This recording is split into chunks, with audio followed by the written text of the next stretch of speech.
Tiap keindahan perhiasan dunia. Nges. Maning nyanyianan segala non ngeunaheun teu sawara juang jangkrik kaliok. Ya kapan itu di Nadia kamari? Nu dia sahading. Eta si Nadia balik di Arab. Sedangkan aingna geus kawin jeung si Lomrah. Rasa bulan aing kawin si Lomrah ye. Eta si Nadia balik di Arab geus 5 tahun kontrakna. Mungkin mah tak balik hayang panggih jeung Ki Haji. Ayo ngomong ge geus eureun nyanyina teu ngeunaheun, nu nyambung ka si Nadia mana buat teh aing mah teu wau. Pikir ada dengan si Nadia nak jalan bejakeun jeung. Nadia gitu. Ulah nimuan ka Haji mah gitu. Tos nikah gitunya.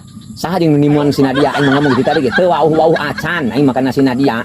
Geus sorangan pede amat jeung si atuh batur balik ti Arab bala duit moal beukeun ka sorangan ji.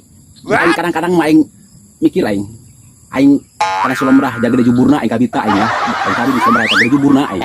Karena si Nadia aing inget kana langsing eta awakna tubuhna. Jadi aing kadeulekeun bae kana si Nadia berhubung si Nadia kontrakna 5 tahun heubeul teuin.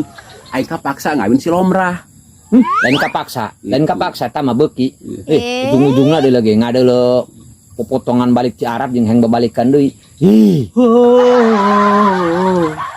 Nadia, mantap. Kes teu ngeunaheun nyanyi sagala macem, udah ngeunaheun bae sawarna udang jangkrik kaliak. Nya ngomong teu nyambung. Anjay.